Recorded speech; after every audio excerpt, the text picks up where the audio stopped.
जेव्हा आपल्याकडे येतात की नाही, बाहेरनं जेव्हा आपल्यात दोष येतात ना, तेव्हा एकटा दोष, जेव्हा एक जरी दोष आपल्याकडे आपण घेतला किंवा स्वीकारला किंवा तो दोष येऊ दिला, तर तो येताना एकटा येत नाही बरं का. दोष येताना अनेक दोषांना घेऊन आमच्याकडे येत असतो. म्हणजे एक जरी दोष आमच्यात आला तरी बाकीचे सुद्धा आणखीन दोष आपसुकच येतात. त्यांना आणायचा प्रयत्न करायची गरज, ते येतातच. गुणांचं मात्र तसं नसतं. गुण मात्र मिळवावे लागतात. एक गुण आम्ही घेतला म्हणून बाकीचे सगळे गुण आमच्यामध्ये आले असं कधी होतं का? नाही. प्रत्येक गुण प्रयत्नपूर्वक अंगीकारावा लागत असतो. म्हणजे येतानाचा हा विषय लक्षात घ्या बरं का. दोष येताना सगळे येतात, गुण मात्र येताना एक एकटा येतो. बरोबर. आता जाताना समजा आमच्यातला एक दोष आम्ही घालवला, एक दोष घालवला बरं का, तरी एक दोष घालवल्यानं जसे येताना सगळेच्या सगळे एकदम आले होते, तसे जाताना सगळेच्या सगळे दोष एकदम जात नाहीत. एक दोष घालवला तरी बाकीचे दोष आमच्याजवळ असतातच बरं का. म्हणजे आणखीन काय आहे माहितीये की एक एक दोष घालवावे लागतात, प्रयत्नपूर्वक एकेकाला बाहेर काढावं लागतं. आणि एकेका दोषाला संपवण्याकरता एक एक जन्म जातात काही काही वेळेला, पण दोष जात. दोष असे असतात बरं का की दोष सहजासहजी जात नाही. पण गुण जे असतात की नाही, गुण येताना कसे आले माहिती आपल्याला कळलं, पण गुण जेव्हा जातो आपल्यातनं ना, तेव्हा येताना एक एकटे येतात गुण, म्हणजे मिळवावे लागतात. जाताना मात्र आहे ना, अतिशय काळजीपूर्वक ऐका. आपल्याकडं जे गुण असतात त्यातला एक गुण जरी आमच्यातला गेला, एक जरी गुण आमच्यातला गेला ना आम्हाला सोडून, तरी बाकीचे सगळे गुण निघून जातात बरं का. दोष आणि गुणांमधला फरक लक्षात येतो. आमच्यामध्ये एखादा गुण असतो, माझ्याकडे हा गुण आहे, हा गुण आहे म्हणून किंमत आहे. हा गुण जर गेला तर काही अर्थ राहत नाही की नाही. बाकीच्या गुणांना सुद्धा काही किंमत राहत नाही बरं का. म्हणून गुणांचं जोपासना करायची असेल ना, तर बाकीचं जे दोषांचं कुंपण आलेलं असतं की नाही, ते वरचेवर काढून टाकलं पाहिजे. रावण नावाचा दोष आपल्या प्रत्येकात आहे, ती म्हणजे कामवासना. भव नदीत काम हा मगर, असे बहु जबर मुरडिण्या नरडी. दासगणू महाराज सांगतायत. अशा त्या रावणानं सगळीकडं हाहाकार माजवला आणि या रावणाचा निपात करायचा आहे. आता या रावणापासून या पृथ्वीचं रक्षण करायचं आहे आणि याकरता सगळी पृथ्वी गोमातेच्या रूपात सगळे साधू संत कथा कीर्तनकार ही सगळी मंडळी एकत्र आली सज्जन हो.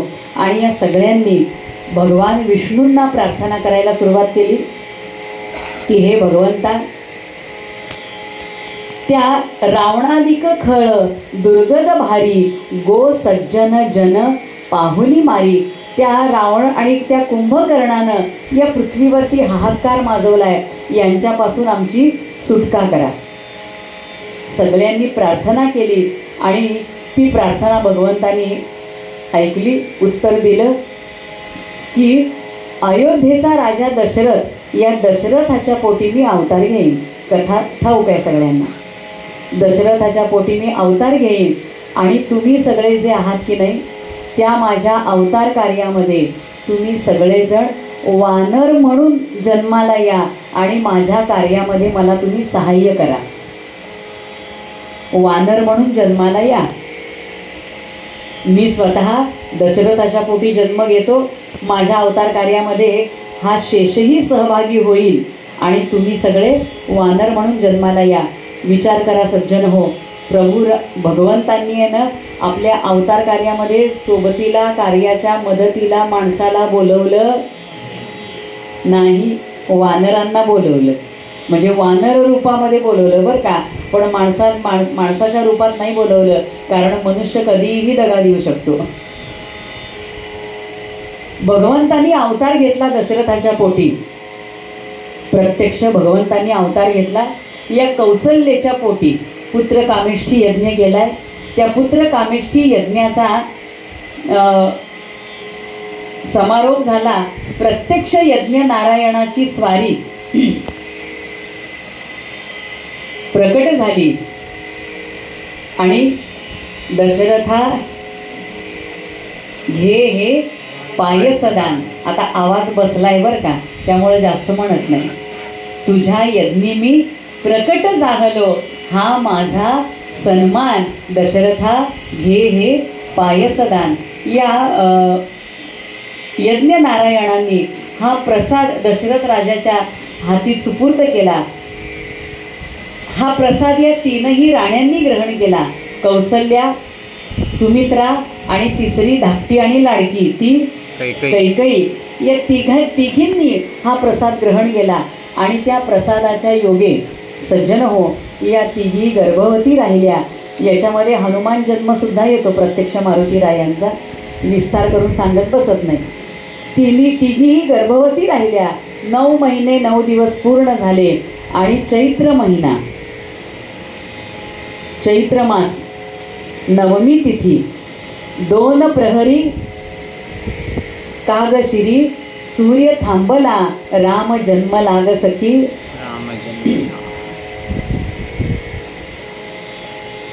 प्रत्यक्ष प्रभू रामचंद्रांनी अवतार घेतला बर का. या कौसल्याच्या पोटी भगवान विष्णूंनी अवतार घेतला. वसिष्ठांच्या मार्गदर्शनानुसार या बाळांचं बारसं करण्यात आलं. कौसल्याच्या पोटी पुत्र झाला, सुमित्रेच्या पोटी पुत्र झाला आणि या कैकेयीच्या पोटी 2 मुलं जन्माला आली. अनुक्रमे या बाळांचं असं सांगितलं जातं, पण याच्यामध्ये काही मतभेद सुद्धा आहेत बरं का, की सुमित्रेला 2 मुलं झाली असं सांगितलं जातं. त्यातला मतीत अर्थ आपण फक्त लक्षात घेऊया. अनुक्रमे या मुलांचं नामकरण करण्यात आलं आणि कौसल्याच्या पोटी जो मुलगा जन्माला आला या मुलाचं नाव प्रत्यक्ष राम असं या बाळाचं नाव ठेवण्यात आलं. सुमित्रेचा मुलगा या मुलाचं नाव लक्ष्मण आणि अनुक्रमे पुढे भरत आणि शत्रुघ्न अशी या मुलांची नावं ठेवण्यात आली. प्रत्यक्ष भगवंतांनी अवतार घेतलाय बरं का. हा अवतार घेतला आणि हा अवतार कशा करता घेतला एवढंच फक्त आपण बघूया. हा अवतार कशा करता घेतला तर सज्जन हो,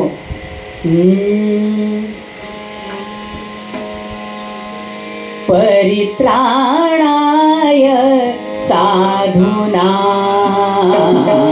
परित्राणाय साधूना,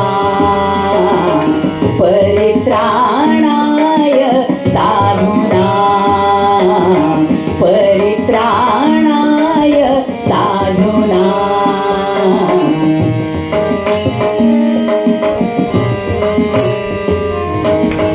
परित्राणाय साधूना, विनाशाय च दुष्कृता, विनाशाय च दुष्कृता, परित्राणाय साधूना.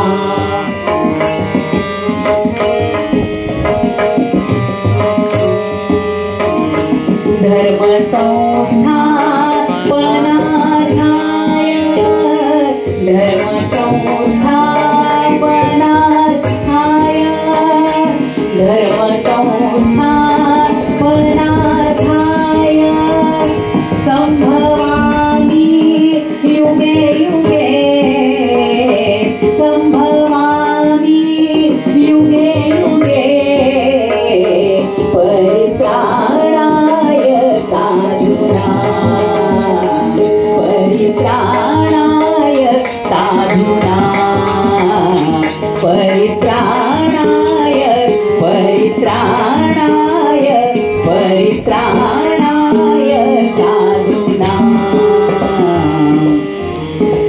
हा अवतार प्रत्यक्ष भगवंतांनी घेतला कशा करता परित्राणाय साधूना आणि मग विनाशायच दुष्कृता, धर्म संस्थापनार्थाय संभवामी. हा भगवंतांचा अवतार रामावतार, पूर्ण अवतार बरं का.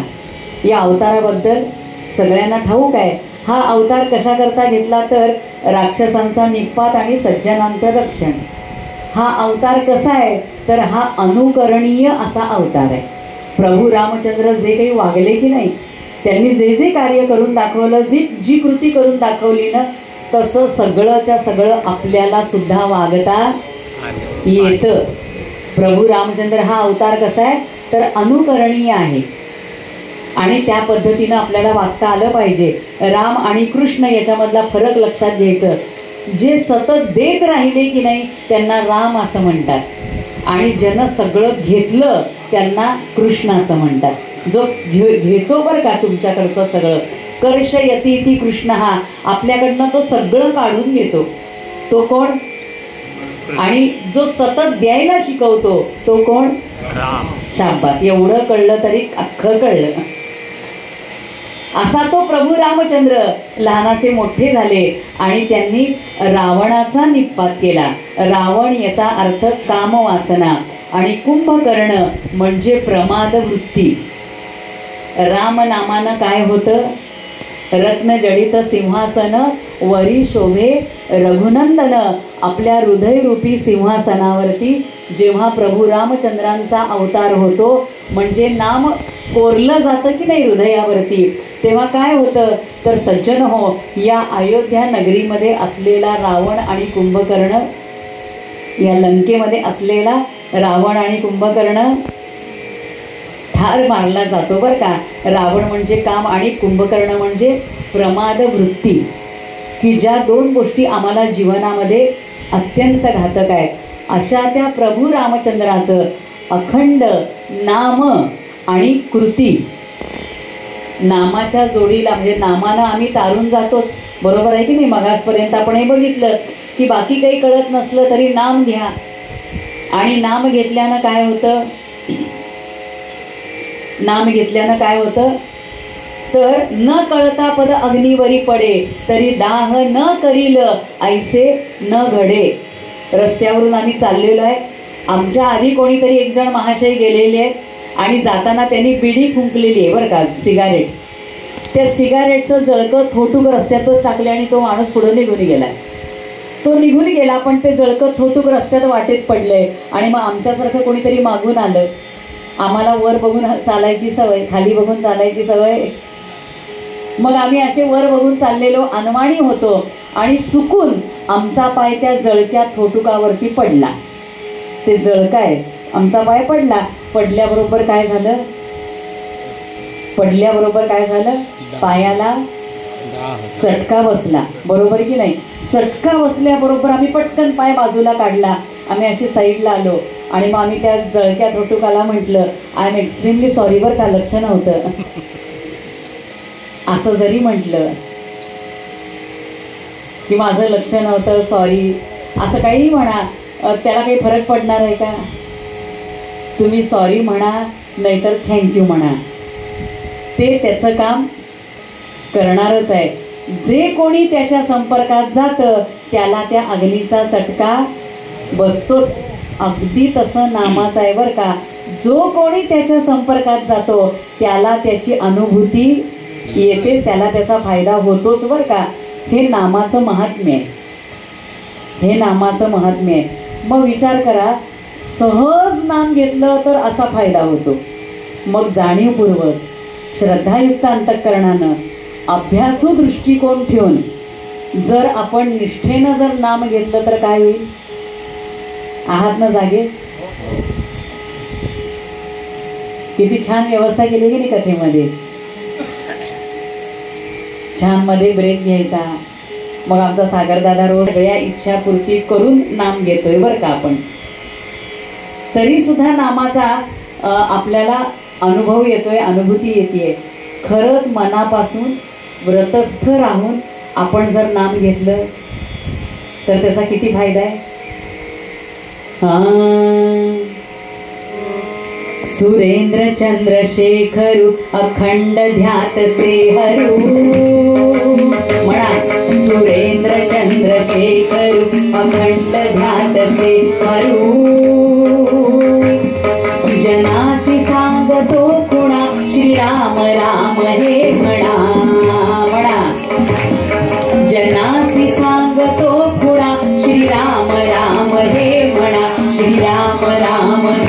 राम राम श्री राम राम राम राम श्री राम राम महेश पार्वती प्रति विशेष गुज सांगती महेश पार्वती प्रति विशेष गुज सांगती सदा होत से गुणा श्री राम राम हे म्हणा श्री राम राम श्री राम राम श्री राम राम टाळी खणखणीत वाजले हे म्हणा श्री राम राम अपाय होत चुकला उपाय हा भला भला नंतर सगळं करायचं मध्ये यायचंच नाही अजिबात एकतर आधी करायचं नाहीतर नंतर आणि एकाच वेळेला माझी आणि तुमची अपाय होत चुकला उपाय हा भला भला अपाय होत म्हणा चुकला उपाय हा भला भला नसे जयासी तुलना श्री राम राम हे म्हणा नसे जयासी तुलना श्री राम राम श्री राम राम श्री राम राम विरामध्ये वीरोत्तमो विशेष हा रघोत्तमो